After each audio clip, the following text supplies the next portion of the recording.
Let me review with you what we will be doing today and tomorrow. Wir möchten uns zunächst einen kleinen Überblick verschaffen über das, was wir heute und morgen anschauen werden. In this first hour, I want to talk about the importance of the heart. In dieser ersten Stunde heute Morgen möchte ich über die Bedeutung des Herzens reden. Because our goal in parenting is not just controlling the behavior of our children, Denn das Ziel unserer Elternschaft ist nicht nur, das Verhalten unserer Kinder zu kontrollieren, but it's really shepherding their hearts. sondern vielmehr Hirten, Leiter ihres Herzens zu sein. And so we're going to talk about the importance of the heart in this hour. Und deswegen werden wir heute Morgen über die Wichtigkeit, die Bedeutung des Herzens reden. Then we're going to look at the various child-rearing stages. Und dann möchten wir uns den verschiedenen Lebensabschnitten eines Kindes widmen. We'll talk about kids from 0 to 5. Schauen wir uns zunächst Kinder an im Lebensabschnitt zwischen 0 und 5. How many of you have children in that age? Wer hat denn Kinder in dieser Altersgruppe? Okay. And we'll talk about kids from 6 to 12. Dann schauen wir uns auch die Kinder in der Altersgruppe zwischen 6 und 12 an. Wer hat da Kinder? Okay. And then we'll also talk about teenagers. Und dann wollen wir uns auch den Teenagern zuwenden. Wie viele sind da vertreten? Now, how many of you have children in all three categories? Wer hat denn Kinder in allen drei Kategorien? Die sollen sich jetzt mal melden. Okay, may the Lord bless you and keep you and cause his face to shine upon you. Möge der Herr euch segnen und euch bewahren und sein Angesicht leuchten lassen über euch. This morning we want to talk about the importance of the heart. Ja, heute Morgen möchten wir uns der Bedeutung des Herzens zuwenden. And Solomon in Proverbs chapter 4:23 says, above all else, guard your heart, for it is the wellspring of life.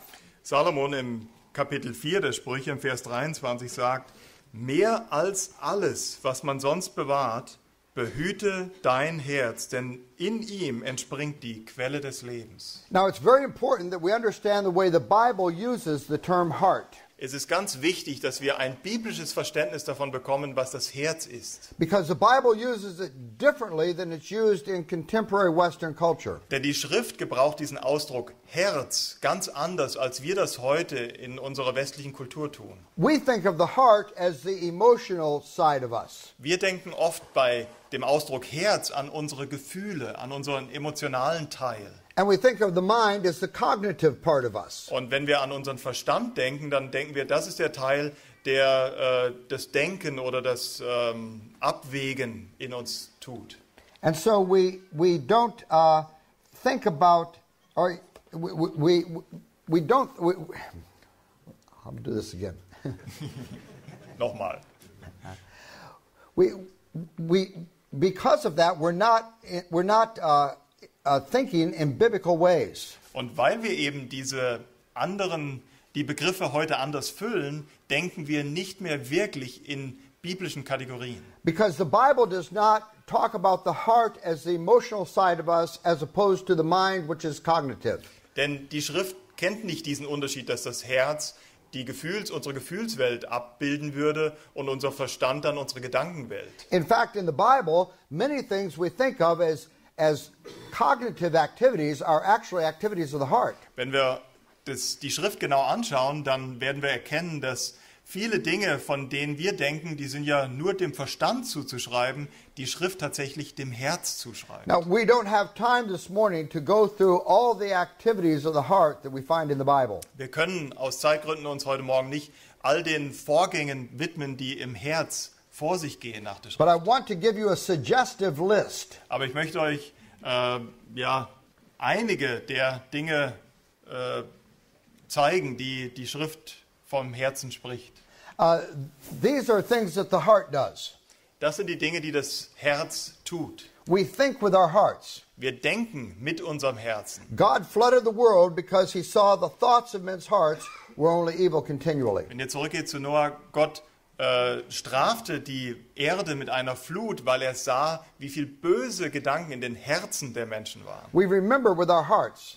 Wir erinnern uns auch mit unseren Herzen. Moses says to Israel, remember in your heart that as a man disciplines his son, so the Lord disciplines you.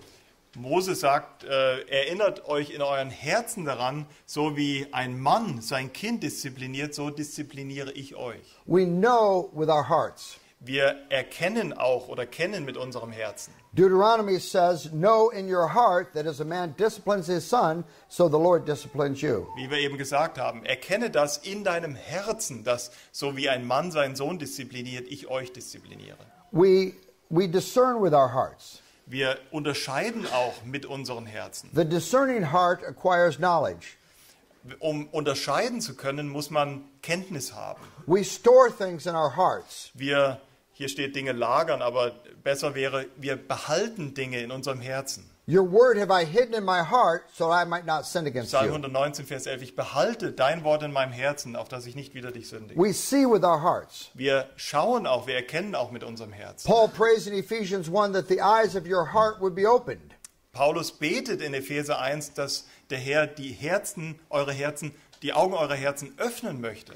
Now, each of those so far are things we think of as mental activities. Und bitte erkennt das, so weit sind das alles Dinge, von denen wir dachten, das sind ja Dinge des Verstandes. And yet the Bible says they're activities of the heart. Und die Bibel sagt ganz klar, das sind Aktivitäten, die im Herzen vor sich gehen. We hate with our hearts. Wir hassen auch mit unserem Herzen. David's wife, Michal, despised him in her heart when she saw him enter the city of God dancing before the ark. Michal hasste ihren Mann David, Michal hasste ihren Mann David, als sie sah, wie er tanzend in die Stadt einzog. We fear with our hearts. Wir fürchten uns auch mit unserem Herzen. King Saul, the day of the final battle, his heart was full of fear.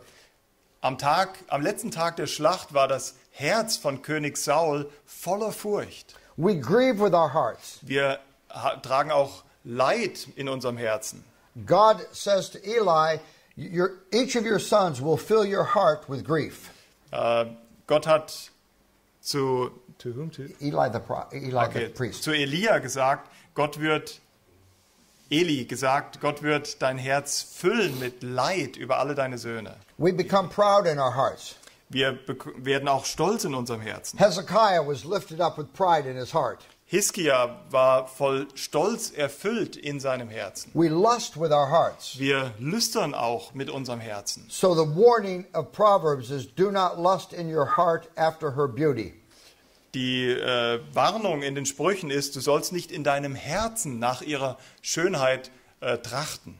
We love with our hearts. Wir lieben auch mit unserem We Herzen. turn to God or away from God with our hearts. Wir wenden uns Gott zu oder von Gott ab mit unserem Herzen. Deuteronomy 28 and 29 talk about that. 5. Mose 28 und 29 sprechen davon. We pray with our hearts. Wir beten mit unserem Herzen. Hannah in the temple, she's praying in her heart to the Lord. Hannah betete doch im Tempel in ihrem Herzen zum Herrn. And when she receives the answer to her prayer, she says, my heart rejoices. Und als sie die Antwort zu ihrem Gebet empfing, hat sie gesagt, mein Herz frohlockt. We meditate with our hearts. Wir sinnen auch nach in unserem Herzen. May the words of my mouth and the meditation of my heart be acceptable in your sight. Möge das Wort meines Mundes und auch das Sinnen meines Herzens annehmbar sein zu deinem Angesicht. We sing with our hearts. Wir singen oder singen? Sing. Okay, wir singen auch mit unserem Herzen. Paul says, sing and make music in your heart to the Lord. Ja, singe und frohlocke oder spiele mit in deinem Herzen dem Herrn. We give with our hearts. Wir geben auch mit unserem Herzen. Everyone should give what he's decided in his heart to give. Was jeder sich in seinem Herzen vorgenommen hat, soll er geben. We love God with our heart. Wir lieben Gott mit unserem Herzen. You shall love the Lord your God with all your heart, soul, mind, and Du strength. sollst den Herrn, deinen Gott, lieben von ganzem Herzen, von ganzer Kraft und von ganzer Seele. We're faithful and upright in our hearts. Auch Treue oder Aufrichtigkeit sind in unserem Herzen zu finden. David is described that way by his son Solomon. David wird durch seinen Sohn Salomon auf diese Art und Weise beschrieben. Our hearts deceive us. Unsere Herzen betrügen uns, täuschen uns auch. We can't trust our hearts. Wir können unseren Herzen nicht vertrauen. Our hearts will lie to us. Unsere Herzen werden uns belügen. The worst advice you can give is just follow your heart. Den gröbsten oder den dümmsten Rat, den du jemandem geben kannst, ist, folg nur deinem Herzen. We set up idols in our hearts. Wir stellen Götzen in unserem Herzen auf. Ezekiel 14 says, my people have set up idols in their hearts. Hesekiel 14 spricht davon, dass mein Volk sich Götzen im Herzen aufgerichtet hat. Our hearts become hard. unsere Herzen werden verhärtet. Paul warns about people who are living out of the ignorance in them due to the hardening of their hearts. Paulus warnt davor, dass es Menschen gibt, die so ignorant sind, dass sie ihre Herzen verhärten. We seek God with our hearts. Wir suchen auch Gott mit unserem Herzen. Psalm 28, my heart says of you, seek the Lord. Psalm 28, mein Herz sagt, suche den Herrn. We repent with our hearts. Wir tun auch Buße in unserem Herzen. Psalm 51, the sacrifice of God is a broken and contrite heart. Psalm 51, ein rechtes Opfer Gottes ist ein zerbrochenes und gebeugtes Herz vor dem Herrn. We believe with our hearts. Wir glauben auch mit unserem Herzen. It's with the heart that man believes and is saved. Es ist mit dem Herzen, dass er glaubt und gerettet wird. And of course, it's in the heart that we receive the grace of the new covenant. Und es ist auch im Herzen, dass wir die Gnade des neuen Bundes empfangen. God says he'll take out our stony hearts and give us a heart of flesh. Der Herr selbst sagt, dass er unser steinernes Herz für ein fleischernes Herz ersetzen wird. Now, I've taken the time with this for this purpose. Ich habe mir ganz bewusst für Zeit genommen, aus folgendem Grund. I want you to realize the heart is doing all these sorts of things all the time. Ich möchte wirklich sicherstellen, dass ihr versteht, dass das Herz alle die Dinge, die ihr hier vorne seht, zu jeder Zeit tut. Even now as I speak to you. Sogar jetzt in diesem Moment, als ich zu euch spreche. Your hearts are involved in these kinds of activities. Dein Herz ist in all diesen Aktivitäten involviert. We're either turning to God or away from God. Du wendest dich Gott zu oder du wendest dich von Gott ab. We're believing and repenting. Du glaubst, du tust Buße. Or perhaps our hearts are becoming hard. Oder vielleicht verhärtest du auch dein Herz. But all these activities of the heart are going on all the time. Alle diese Vorgänge spielen sich ständig in unserem Herzen ab. No wonder Solomon says, above all else guard your heart, for it is the wellspring of life. So ist es kein Wunder, wenn Salomon sagt, mehr als alles, behüte, bewahre dein Herz, denn in ihm entspringt die Quelle des Lebens. Now, these are important areas for us to pursue with our children. So ist das auch ein ganz wichtiger Aspekt, den wir im Leben unserer Kinder uns widmen müssen.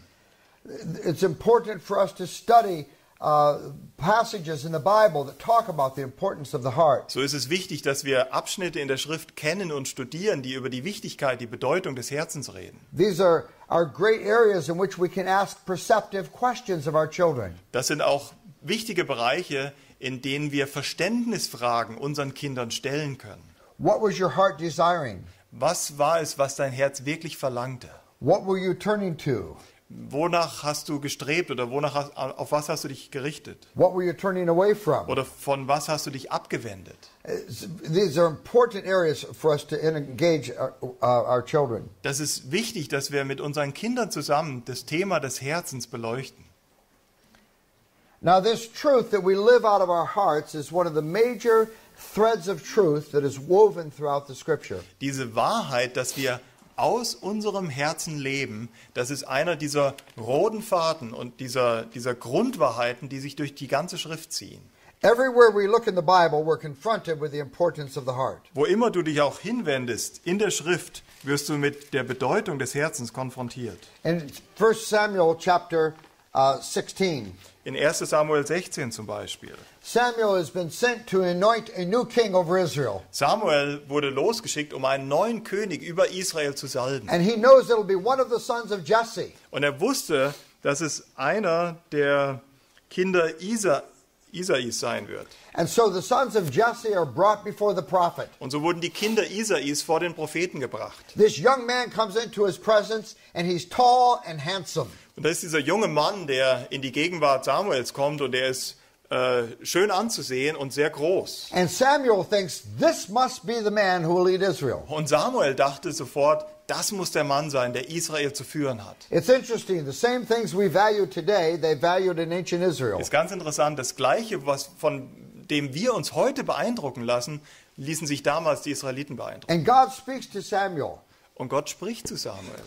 And he says, do not consider his appearance or his height, for I have rejected him. Und er spricht in 1 Samuel 16, Vers 7, sieh nicht auf sein Aussehen und auf seinen hohen Wuchs, denn ich habe ihn verworfen.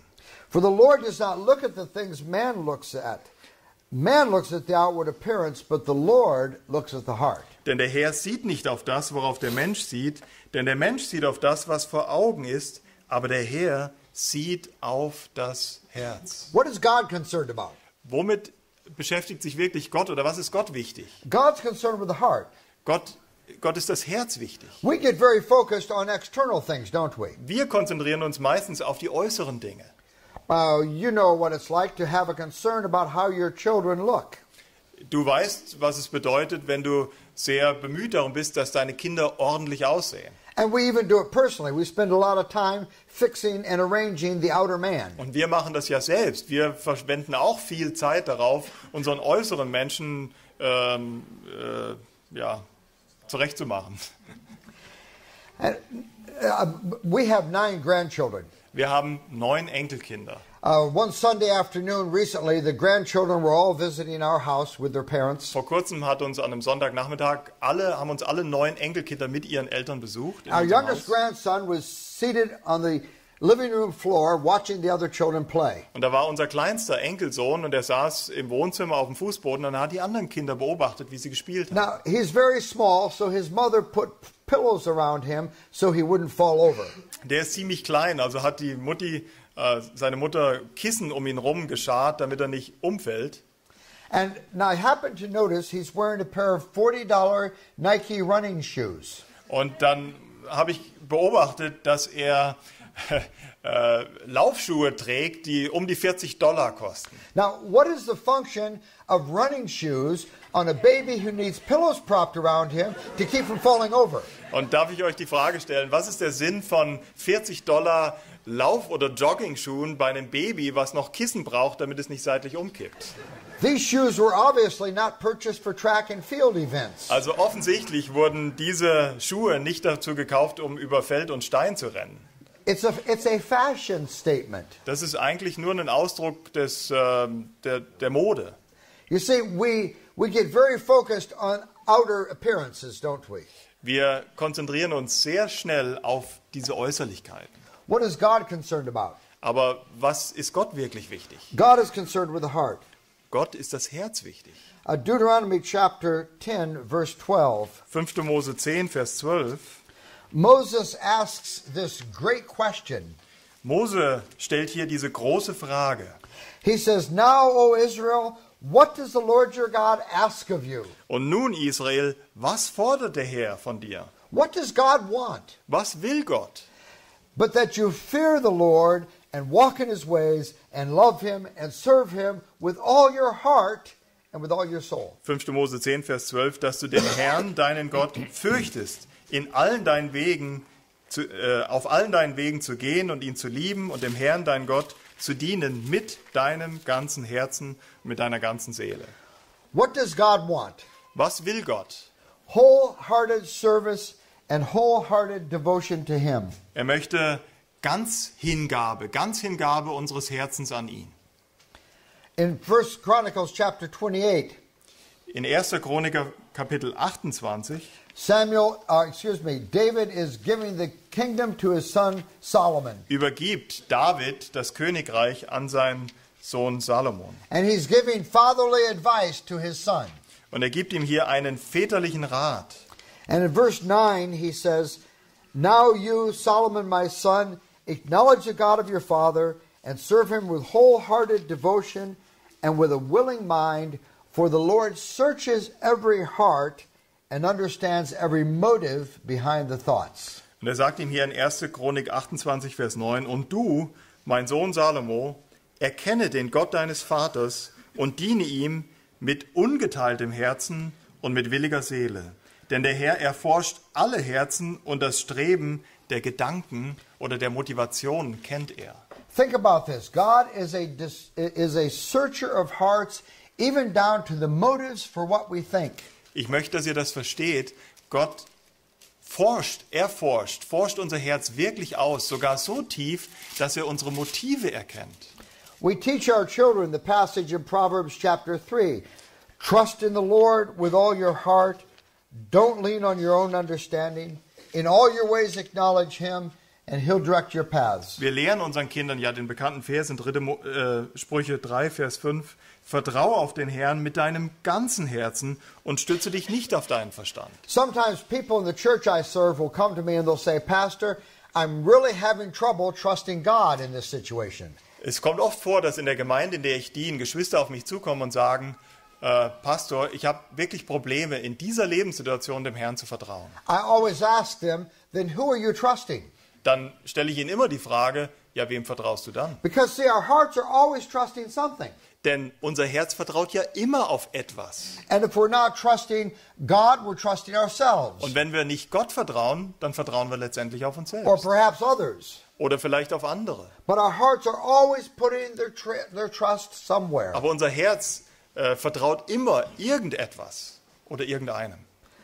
Throughout the Old Testament, this theme comes again and again. Dieses Thema wiederholt sich durch das ganze Alte Testament hindurch. The importance of the heart as a wellspring of life. Diese Bedeutung des Herzens als Quelle des Lebens. Now, it's also a very essential theme in the ministry of the Lord Jesus Christ. Und so ist das auch eine sehr grundlegende Lehre in dem Dienst, in dem Lehrdienst unseres Herrn Jesus Christus. There in the Sermon on the Mount, In der Bergpredigt zum Beispiel.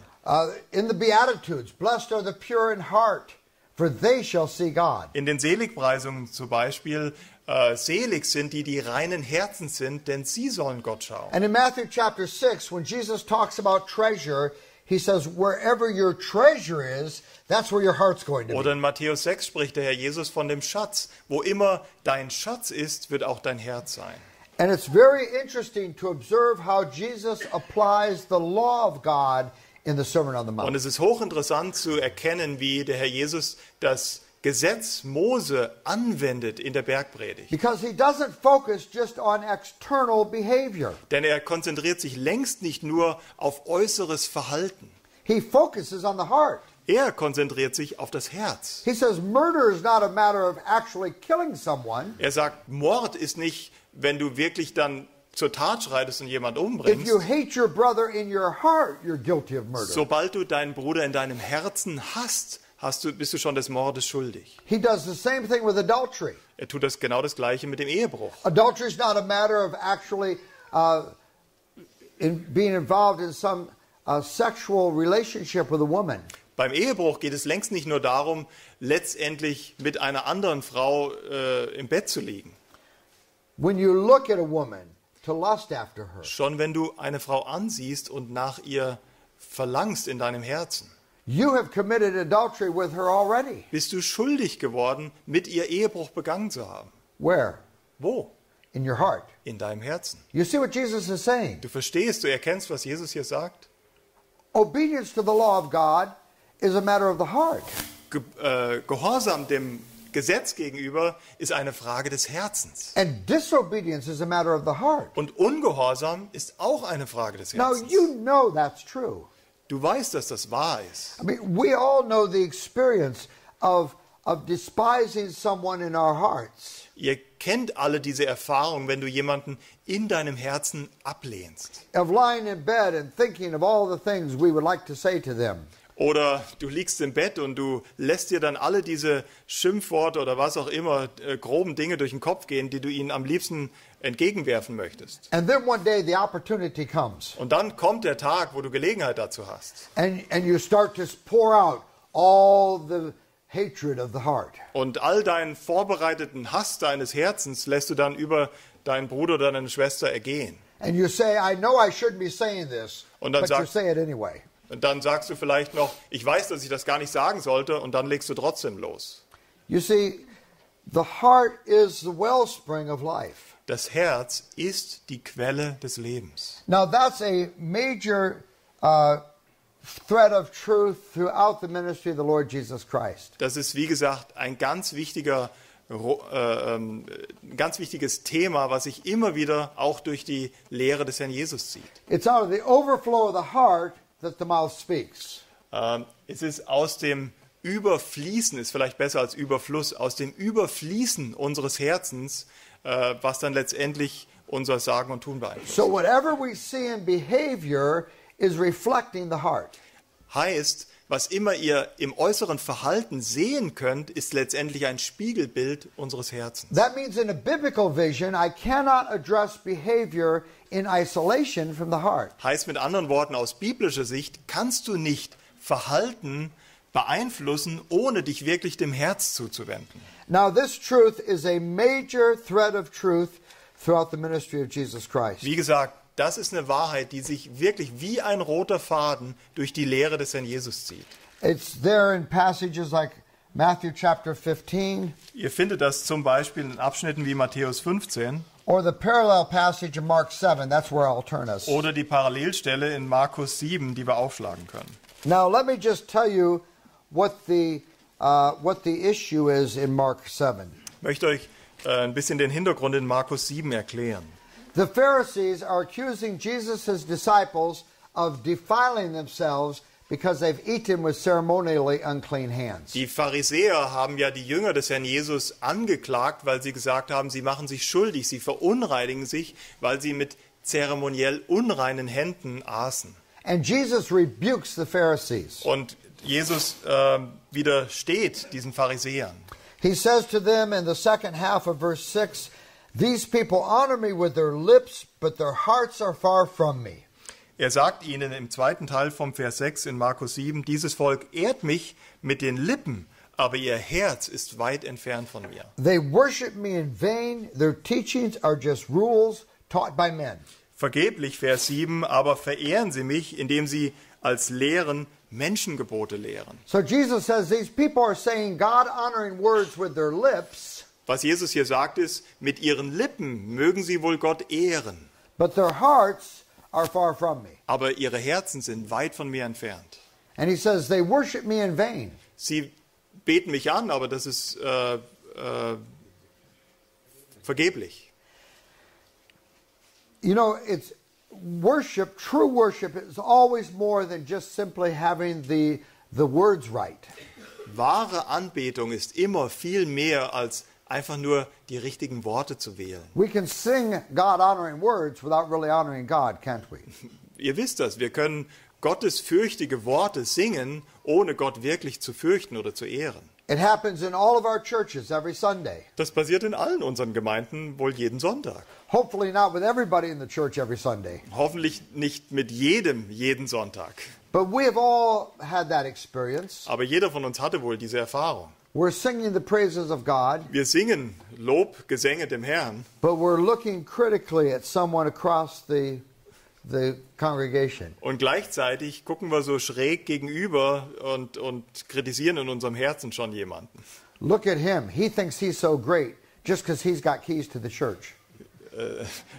Guck dir den an, der hält so viel von sich selbst, nur weil er gerade ein paar Schlüssel fürs Gemeindehaus bekommen hat. See, we know what it is to sing the praises of God and have our hearts be far from him. Ich denke, jeder von uns weiß, was das bedeutet, ihm eigentlich einen Lobgesang zu bringen und gleichzeitig ein Herz zu haben, was weit von ihm entfernt ist. And in this passage, the disciples come to Jesus after the Pharisees have left. Und nachdem die Pharisäer dann hier von der Bildfläche verschwunden waren, kommen die Jünger zum Herrn Jesus.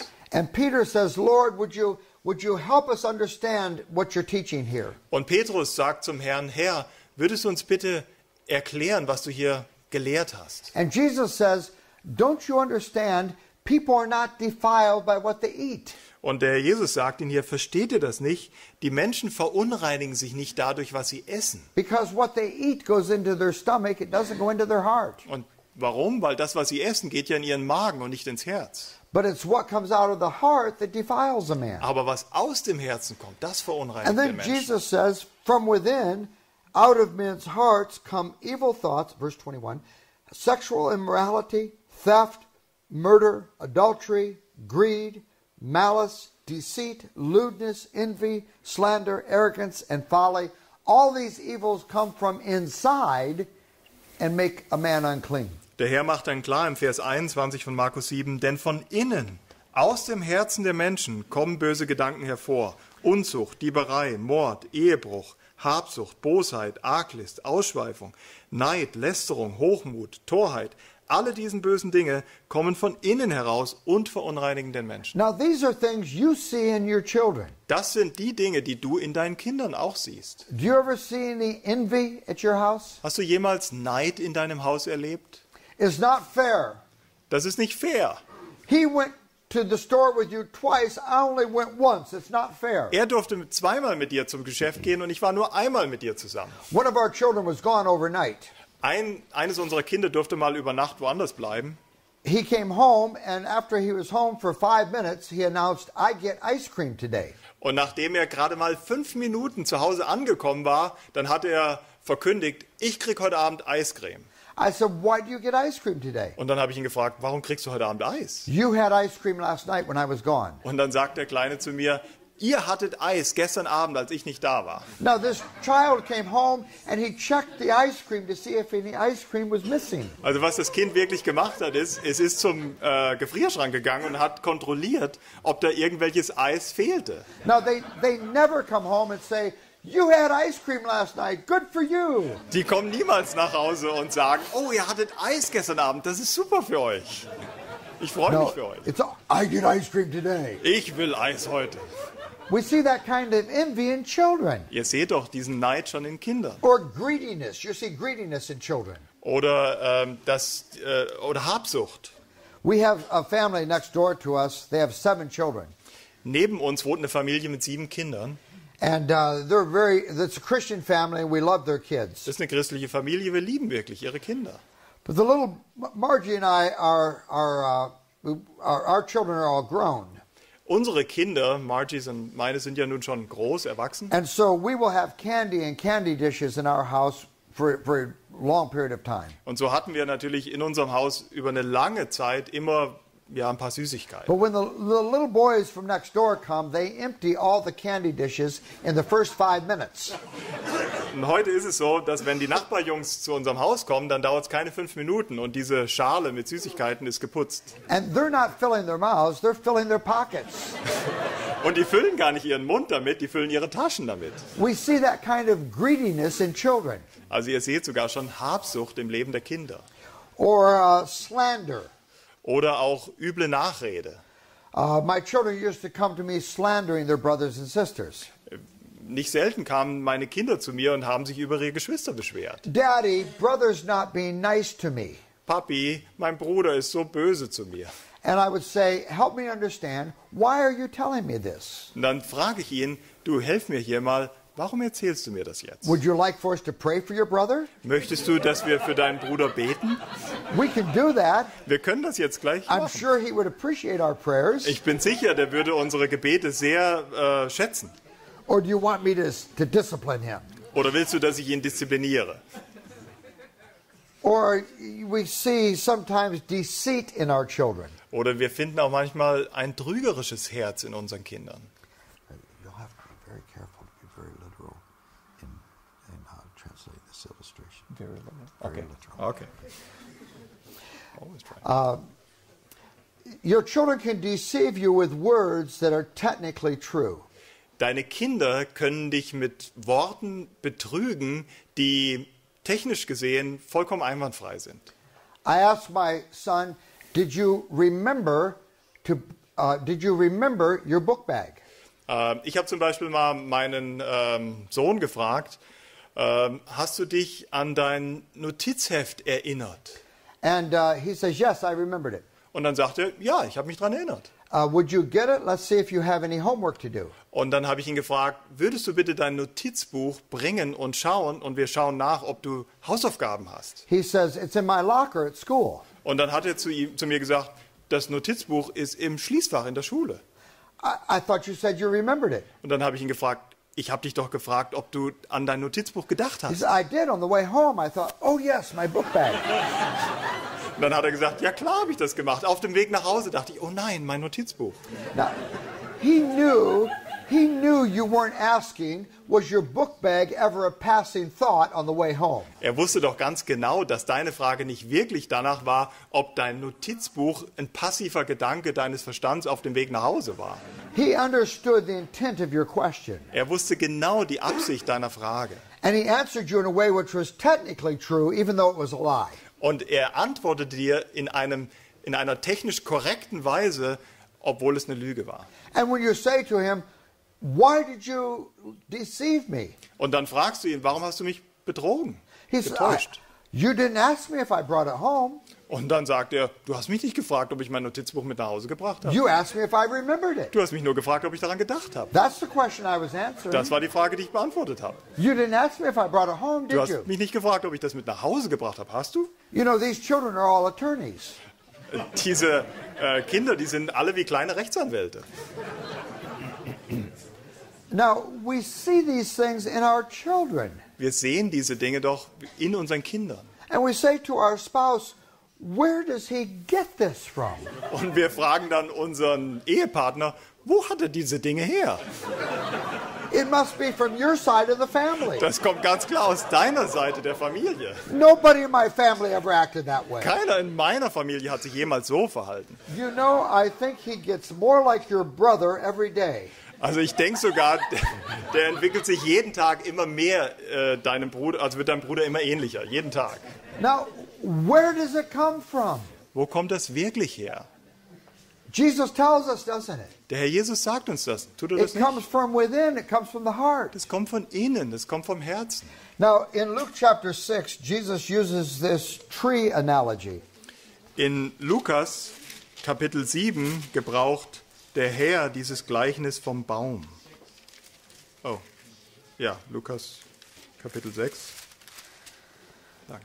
No good tree bears bad fruit, nor does a bad tree bear good fruit. In Lukas 6, Vers 43, denn es gibt keinen guten Baum, der faule Frucht bringt, auch wieder keinen faulen Baum, der gute Frucht bringt. Now you understand those words, don't you? Ihr versteht diese Worte, nicht wahr? The final test of the tree is the quality of the fruit. Der ultimative Test für einen Baum ist die Qualität seiner Früchte. Good tree, good fruit. Guter Baum, gute Früchte. Bad tree, bad Ein fruit. schlechter Baum, schlechte Früchte. Now, Jesus says each tree is recognized by its own fruit. Der Herr Jesus sagt dir, du kannst jeden Baum an seinen Früchten erkennen. You can tell what kind of a tree it is by the fruit it bears. Aufgrund seiner Früchte kannst du erkennen, um was für einen Baum es sich handelt. So people don't pick figs from thorn bushes or grapes from briars. Deswegen sagt er, dass ja Menschen niemals Dornen von einem Feigenbaum sammeln und liest man auch von einem Dornbusch keine Trauben. The good man brings good things out of good stored up in his heart, and the evil man brings evil things out of evil stored up in his heart, for out of the overflow of his heart his mouth speaks. Vers 45, der gute Mensch bringt aus dem guten Schatz seines Herzens das Gute hervor, und der Böse bringt aus dem Bösen das Böse hervor, denn aus der Fülle des Herzens redet sein Mund. Now I want you to imagine this analogy.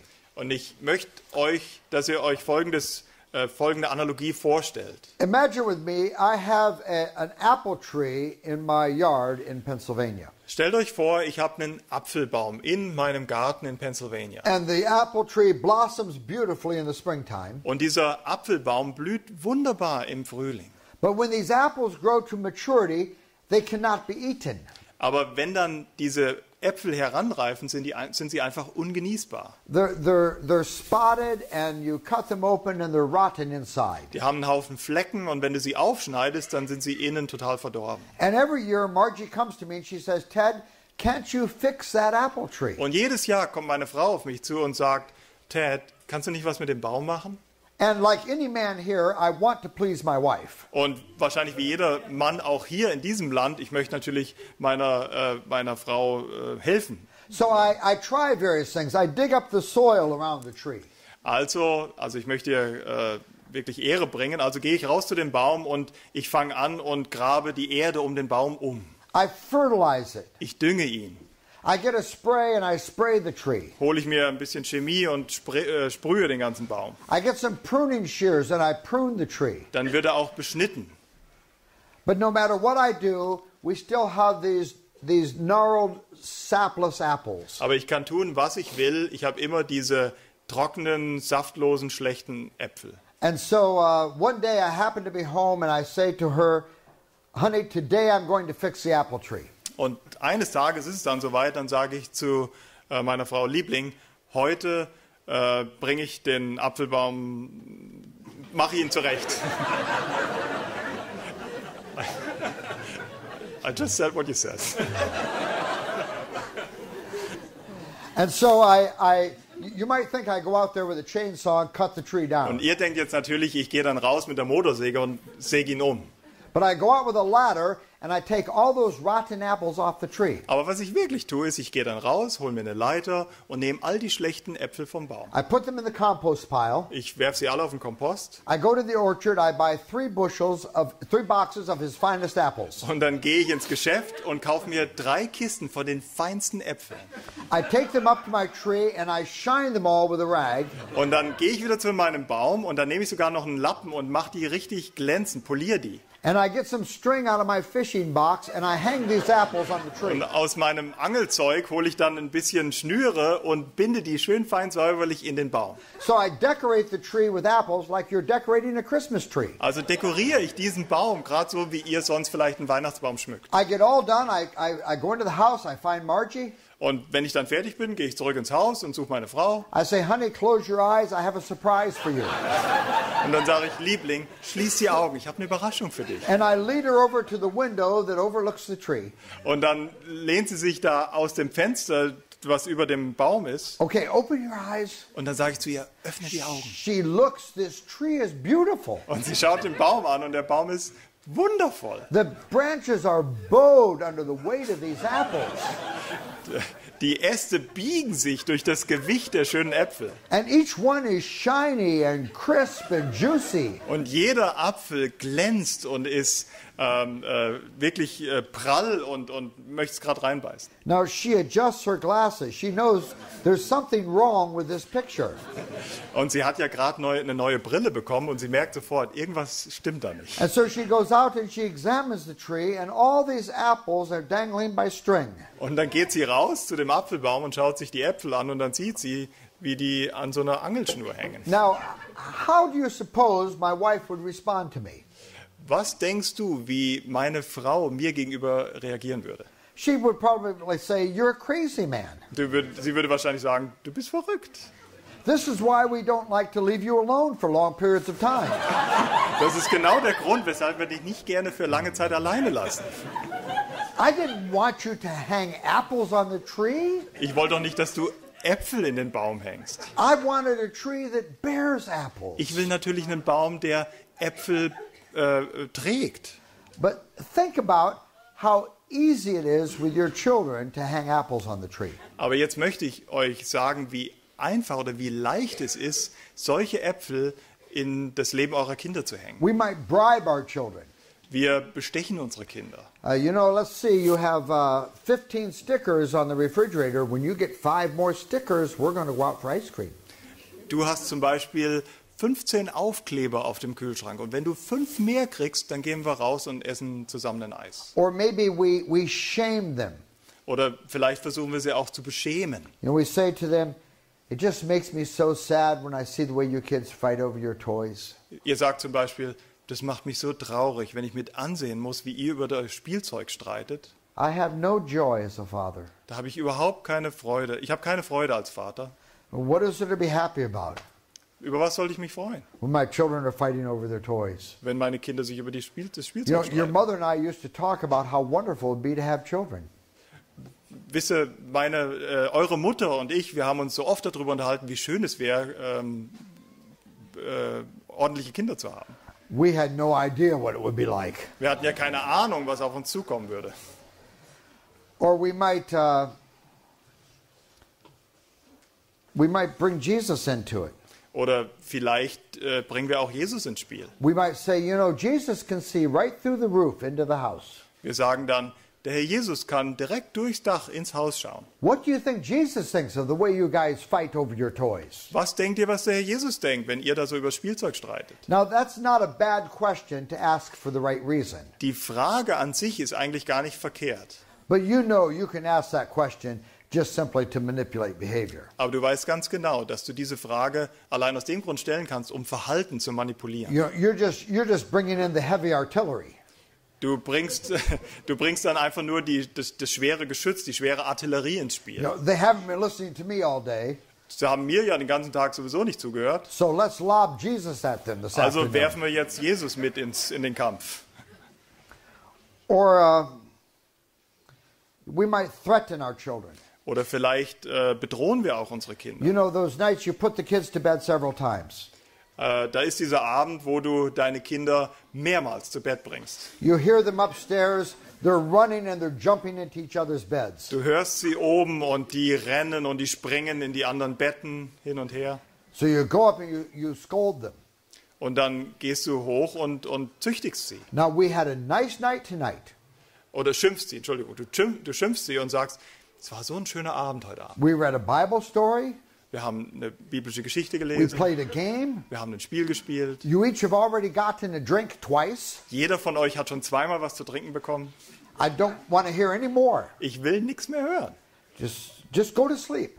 Geht einfach und schlaft. You go downstairs and you hear them up there again. Und du gehst runter und du hörst sie oben schon wieder. So you go back up the stairs. Und dann gehst du wieder die Treppe hoch. What are you doing in your brother's bed? I told you not to get up. Ich frage dann meinen Sohn, was machst du in deines Bruders Bett? Ich habe dir gesagt, du sollst nicht aufstehen. I didn't get up. Ich bin nicht aufgestanden. How did you get in your brother's bed? Wie bist du dann in das Bett deines Bruders gekommen? I went over the dresser, over the windowsill. My feet never touched the floor. Ich bin über die Anrichte, über die Fensterbank in das Bett meines Bruders geklettert. Ich habe niemals den Boden betreten. Now, while you're debating over whether or not one's feet has to touch the floor to be up, Also während du dann mit deinem Sohn diskutierst, ob das wirklich als Aufstehen zu interpretieren ist, wenn der Fuß den Fußboden berührt, you happen to notice out of the corner of your eye, there's your 3-year-old. da kommt es auf einmal über dich, dass du in deinem Augenwinkel dein Dreijähriges siehst. I don't know what he did with his pillow, but he's inside the pillow cover, jumping around. Ich weiß nicht genau, was er mit seinem Kissen angestellt hat, aber du siehst, wie er sich im Inneren seines Kissenbezugs wiederfindet und durch den Raum hüpft. Don't laugh at him. It's not funny. Du darfst dann nicht lachen, das ist nicht lustig. And so you quiet them down another time. Und dann versuchst du sie wieder erneut zur Ruhe zu bringen And you hear them upstairs. und dann hörst du sie ein weiteres Mal. And you're hollering threats up the stairs. Und dann schickst du Rufe nach oben, die sie zum Zittern bringen sollen. You don't even want to know what will happen if I come up those stairs one more time. Ihr wollt gar nicht wissen, was passiert, wenn ich noch ein weiteres Mal die Treppe hochkomme. But it'll be messy and it might be on the news. Aber es wird sehr, sehr dreckig sein und vielleicht sogar in den Nachrichten erscheinen. Now, all those things are simply attempts to manipulate the behavior of our children. Schaut, alle diese Versuche sind letztendlich nur Versuche, das Verhalten unserer Kinder zu manipulieren. And I want to evaluate this with you. Und ich möchte es mit euch ein bisschen beleuchten. Because the real need of my child is not being addressed. Denn das wahre Bedürfnis meines Kindes ist noch gar nicht angesprochen worden. The real need of my child is not just a behavioral need. Das wahre Bedürfnis meines Kindes ist nicht nur eine Verhaltensänderung. You see, his behavior reflects the ways his heart has strayed from God. Warum? Weil sein Verhalten ist ja nur ein Abbild dessen, wie sein Herz sich weit vom Herrn entfernt hat. I'm also offering a false basis for ethics. Ich biete euch auch eine falsche Grundlage für Ethik an. Because what is the basis for ethics in behaviorism? Denn schaut, was ist tatsächlich die Grundlage der Ethik in der Verhaltenslehre? It's what will get me what I want and avoid what I don't want. Es ist doch, dass ich bekommen möchte, was ich wirklich will und vermeide, was ich nicht haben möchte. What's the basis for ethics in a biblical vision? Aber was ist im Kontrast dazu die Basis für eine biblische Ethik? There's a God in heaven. Da ist ein Gott im Himmel And he's told us how we ought to live for our good and for his glory. und er hat uns gesagt, was wir tun sollen, um zu seiner Ehre und für unser Bestes zu leben. Another problem is the heart is being wrongly trained. Another problem is The heart is being wrongly trained. wrongly. Okay, ein anderer Grund ist, dass unser Herz die falsche Erziehung oder falsche Ausbildung bekommen hat. Now, if you think about it, behavior and the heart are bound together. denk noch mal darüber nach. Verhalten und das Herz sind ja eng miteinander verflochten. Whatever you use to control behavior trains the heart. Was immer du tust, um das Verhalten zu kontrollieren, trainiert ja letztendlich das Herz des Kindes. You can manipulate your children with shame and you teach them to be people who operate on shame. Du kannst sie zum Beispiel, deine Kinder, mit Hilfe von Schamgedanken manipulieren und führst sie dazu, dass sie ein Herz haben, was von Scham kontrolliert wird. You can manipulate them with guilt and you teach them to be children who are motivated by guilt. Du kannst sie auch mit Schuldgefühlen manipulieren und letztendlich zu einem Herzen führen, was von Schuldgefühlen geführt wird. You can manipulate them with the fear of man. Du kannst sie auch mit Menschenfurcht versuchen zu manipulieren. What will people think of you if you do this? Was werden die Leute denken, wenn du das und das tust? And many of us here as adults know that the things that were used to control our behavior have become part of our adult character.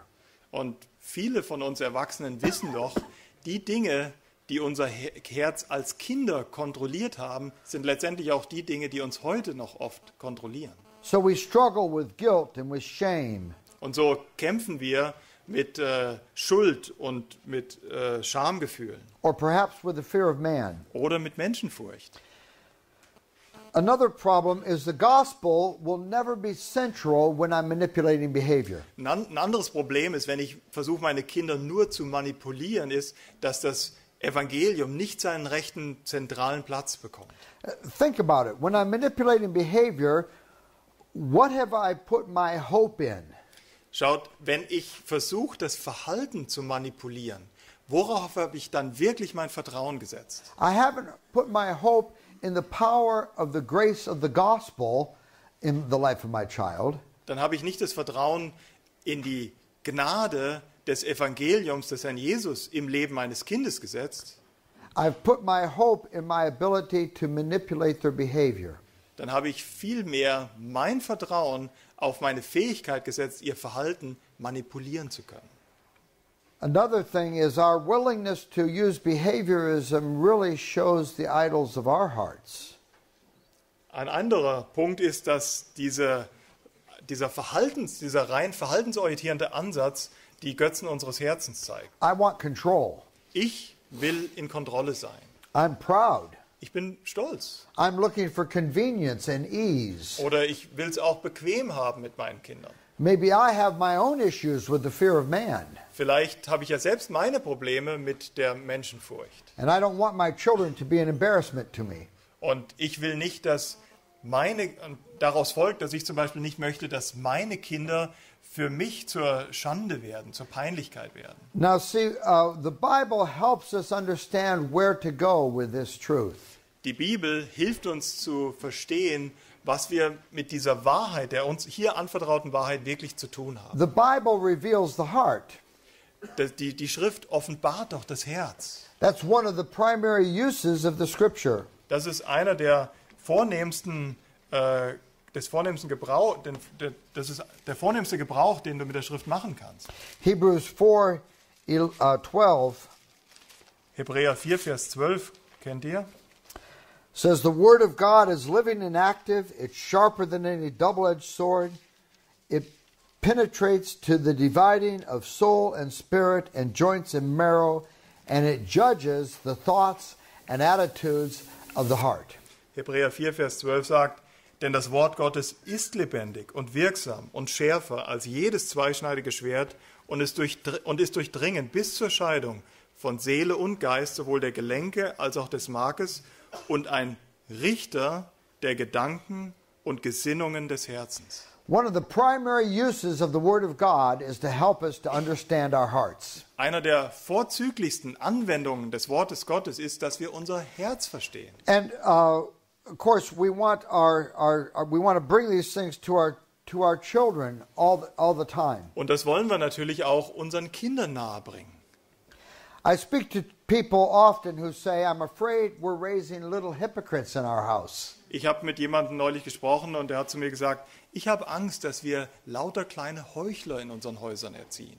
And you see, what that tells me is that I'm talking to a parent who has been very focused on external behavior. Und das zeigt mir, dass ich mit jemandem spreche, der sonst sich sehr stark auf das äußere Verhalten konzentriert hat. And so their children behave in ways which are externally appropriate.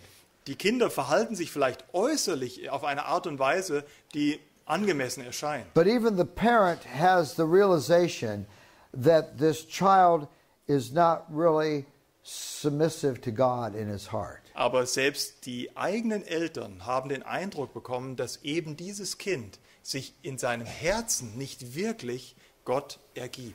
But if we talk about attitudes of the heart with our kids, Wenn wir mit unseren Kindern über die Einstellung des Herzens reden, then we will help them understand how profoundly they need the grace of the gospel. dann erklären wir gleichzeitig unseren Kindern, wie tief ihre Not für das Evangelium ist. Now, all human behavior is motivated from inside.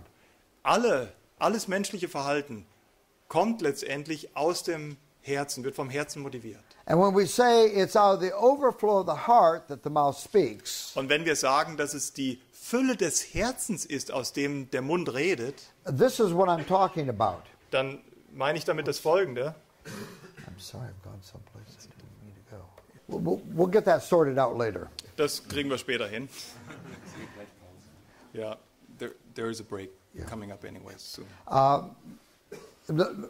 Behavior is always motivated from inside. Verhalten wird immer von innen beeinflusst oder motiviert. Let me give you this illustration. Ich möchte euch dieses Beispiel geben. Imagine with me, I come home from work and there's a bicycle in my pathway in the driveway. Stellt euch vor, ich komme nach Hause und da liegt ein Fahrrad in meiner Einfahrt. I've got to shut off the car, get out of the car, move the bicycle, get back in the car and pull it into the driveway. Ich muss das Auto ausmachen, ich muss das Auto verlassen, ich gehe in meine Einfahrt, ich nehme das Fahrrad und tue es aus dem Weg und gehe wieder zurück zum Auto und fahre rein. And I'm very provoked at the child who belongs to this bicycle. Und in dem Moment bin ich schon relativ geladen gegenüber dem Kind, was sein Fahrrad in meiner Einfahrt hat liegen. And so I go into the house and I find him. Und dann komme ich ins Haus und ich finde ihn. Why did you leave your bicycle in the driveway? Warum hast du dein Fahrrad in der Einfahrt liegen lassen? I told you never to leave your bicycle in the Ich habe dir driveway. gesagt, niemals dein Fahrrad in der Einfahrt liegen zu Next lassen. time I'm going to drive over it. Das nächste Mal fahre ich einfach drüber. That's what I should have done today. Das hätte ich eigentlich heute schon machen sollen. And in his defense, he says, Daddy, I just went in for a minute because I had to go to the bathroom. Und in seiner Verteidigung sagt er, Papi, ich musste nur schnell rein, denn ich musste zur Toilette. I don't want your excuses. Ich will deine Entschuldigung nicht hören. I don't care if your bladder breaks. I never want you to leave your bicycle in the driveway Und wenn again. die Blase platzt, ist es mir ganz egal. Ich möchte nicht, dass du dein Fahrrad bei mir in der Einfahrt liegen lässt. Now, if you came along at this moment and you said, Ted, why are you so angry? Wenn du dann in dem Moment dazukommen würdest und fragen würdest, Ted, warum bist du so aufgeregt? What am I likely to say? Was würde ich dann wahrscheinlich antworten? I'll tell you why I'm angry. Ich sag dir, warum ich aufgeregt bin. I'm angry because that child left his bicycle in the driveway. Ich reg mich auf, weil dieses Kind sein Fahrrad in meiner Einfahrt hat liegen I told lassen. him 100 times never to do Ich that. habe ihm schon 100-mal gesagt, das nicht zu tun. But that's not why I'm angry. Aber das ist nicht wirklich der Grund, warum du böse oder aufgeregt The bist. bicycle in the driveway is when I got angry. Das Fahrrad ist nur der Anlass, als ich böse wurde, wann ich böse wurde. That's the circumstance. Das ist ein Umstand. Why am I angry? Warum bin ich aufgeregt? I'm angry because I want my will to be done on earth as God's will is done in heaven. Ich rege mich auf, weil ich möchte, dass mein Wille auf Erden geschieht, so wie Gottes Wille im Himmel. I want to speak and it happens. Ich möchte reden und es soll geschehen. I want to say it once and ever after that my children do exactly what I Ich said. möchte es einmal sagen und danach sollen meine Kinder immer das tun, was ich einmal gesagt habe. I'm angry because I want to be God, Ich bin aufgeregt, weil ich eigentlich Gott sein möchte. but nobody obeys me. Aber keiner folgt mir. You see, there's a when to behavior. That's the circumstance. Schaut, wir müssen den Unterschied sehen. Da gibt es das Wann unseres Verhaltens und das sind nur die Umstände. There's a what of behavior. That's the things I'm actually saying and doing. Da ist auch das Was unseres Verhaltens und das ist das, was ich dann wirklich sage und tue. There's a why of behavior, Und da ist ein Warum unseres Verhaltens. and that has to do with my heart. Und das hat mit meinem Herzen zu tun. Now, you see, that's the overview I want to give you this morning. Das ist so das große Bild, der Überblick, den ich euch heute Morgen vermitteln möchte. Because if my children's behavior flows from the heart, Denn wenn das Verhalten meiner Kinder wirklich aus der Fülle ihres Herzens kommt, then everything I do in child rearing has to have a focus on the heart. dann muss alles, was ich in der Kindererziehung tue, letztendlich auf die Erziehung des Herzens ausgerichtet sein. That means my view of child rearing can't be focused on just how to control behavior. Erziehung kann dann keinesfalls nur die Kontrolle des äußeren Verhaltens sein. I've got to be helping my children understand their hearts Ich muss meinen Kindern helfen, ihr eigenes Herz zu verstehen and the ways their hearts have strayed from God. und wie ihr Herz sich von Gott entfernt hat. Because ultimately, just having the right behavior doesn't take me where I want to go. Denn letzten Endes führt mich das richtige Verhalten nicht zum Ziel. Let's go back to the tree with all the apples hanging by string. Lasst uns nochmal zurückgehen zu diesem Baum, wo all die schönen Äpfel an der Angelschnur hingen. What's going to happen to those apples? Was passiert mit diesen Äpfeln? They're going to rot, aren't they? Die verschimmeln am Baum. Why are they going to rot? Warum werden die am Baum schlecht? They're going to rot because they're not attached to the life-giving juices of the tree. Warum? Weil sie keine Verbindung zu dem lebensspendenden Saft des eigentlichen Baums haben. You see, I can control my children's behavior for the moment. Ich kann für einen Moment das Verhalten meiner Kinder kontrollieren. But when I remove that external control, Aber sobald diese äußere Kontrolle entfernt wird, the behavior goes back to the most natural expression of the abundance of the heart. dann geht ihr Verhalten wieder zurück zu diesem ganz natürlichen Überfluss ihres eigenen Herzens. And I haven't really helped my children simply by controlling the behavior. Und dann habe ich tatsächlich meinen Kindern gar keinen Gefallen getan, indem ich nur ihr äußeres Verhalten kontrolliert habe. I want to be shepherding their hearts. Ich möchte ein Hirte ihres Herzens sein. And we'll unpack some of the meaning of that in the next few hours. Und in den nächsten Stunden werden wir die Bedeutung dessen ein wenig weiter entfalten. Let's pray together. Lasst uns zusammen beten. Father, give us wisdom to know how to shepherd the hearts of our children. Vater, wir bitten dich, dass du uns Weisheit gibst, um zu wissen, wie wir gute Hirten der Herzen unserer Kinder sein sollen. Deepen our insight into your word and your ways. Tief in deinen Einsichten, in deinem Wort, in deinen Wegen. So that we might follow after you. Gegründet, sodass wir wirklich dir folgen. And so that we might see one generation following the next in the ways of God. Sodass wir dieses Wort in Erfüllung sehen können, dass eine Generation nach der anderen dir folgt. We ask this for Christ's glory. Wir Amen. bitten das um Christi Herrlichkeit. Amen.